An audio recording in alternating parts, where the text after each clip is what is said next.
안녕하세요 tout le monde, 我是 Yu. Today I'm going to share with you some of my packing tips for Japan, and I will also show you what I would pack for a trip to Japan. A lot of you guys asked me what to bring to Japan, what not to bring, and maybe some things you should keep in mind when packing for your trip to Japan. So let's get started.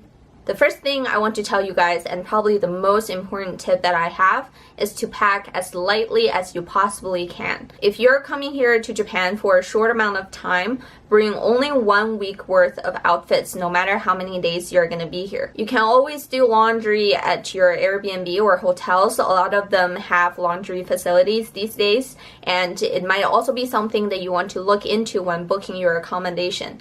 And also this would allow you a chance to check out all the fun and cute fashion items that are in Japan. Japan is known for its fashion, and I'm sure no matter what your style is, you will find tons of cute things that you would want to buy. So keep a little bit of room in your luggage to shop for new clothes when you're here. These are usually the type of outfits I try to bring. One dress that's comfortable but also a bit nicer if I want to go to a fancier restaurant. A few tank tops to wear by themselves underneath other shirts or as my pajama. Short sleeve or long sleeve t-shirts depending on the season. One button-up shirt, short sleeve for the summer and long sleeve for the colder months. One blouse. This one is off-shoulder, or I would just bring a nicer looking blouse for the colder months. For the bottom, I would bring a pair of jeans or shorts in the summer and one nicer looking skirt. I recommend you bring a skirt that doesn't fly up easily because it can be really windy even in the summer. I also like to bring shirt like this, which can be worn as a regular blouse or unbutton it and use it as a light cover-up. For the winter, I don't bring much more. I just wear a thick jacket and also bring a couple of thermal underwear and layer underneath. And I will also get heat patches that can stick to your clothes. In terms of toiletries, I actually don't recommend you bring any at all. When I go on other trips to other countries, I always make sure to bring my own toiletries.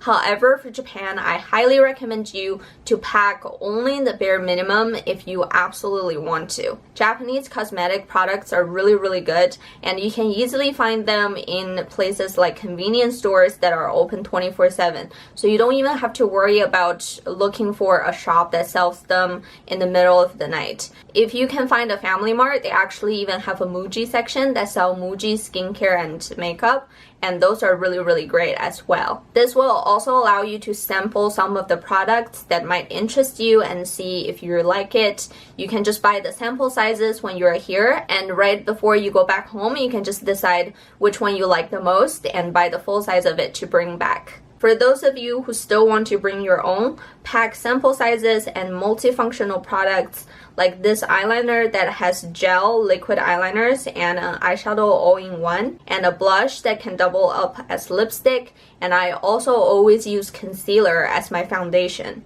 I also recommend you pack your toiletries in the order you would use them so you don't miss anything or overpack anything, and try to limit to one pouch so you don't pack too many products. For shoes, you also want to be careful on your trip to Japan. Try to wear something that's comfortable but also can slip on and off really easily.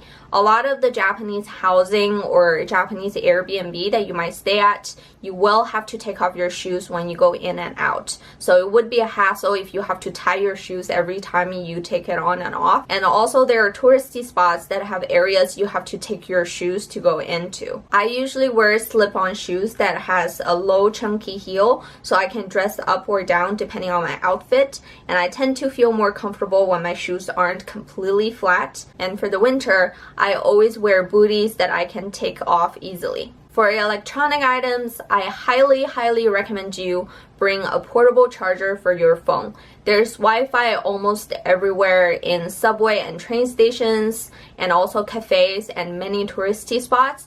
And also your Airbnb or your accommodation might provide you with a free Wi-Fi egg, or you might want to rent one yourself. And you will find yourself using your phone for things like Google Maps or translation and taking pictures or looking for extra information on the places you want to go. So don't forget to bring a portable charger so you can have your phone available to you at all times. Also, don't forget your power adapter, and I recommend you get one that can charge multiple devices at the same time, and it includes a USB plug because I always have trouble finding enough plugs for all my devices when I travel in Japan. When I pack, I always use packing cubes and also small pouches so I can keep everything organized.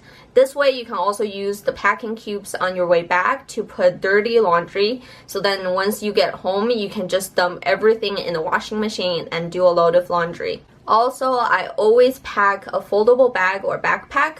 I always bring this one with me because it takes no room, and on my way back I'm able to fit all the souvenir and goodies that I got here. In terms of luggage, my rule of thumb is to pack one carry-on per person, no matter how long you're gonna stay here. And then on your way back, you can just pack all the extra shopping that you've done into the foldable bag that you brought, and then check the initial luggage that you brought here, and then use the foldable bag as your carry-on. In terms of what type of luggage you should use, I highly recommend you get a rolling backpack instead of using a normal suitcase. I think this is the best type of luggage for traveling to Japan because many roads may not be roller friendly, especially at temples and parks.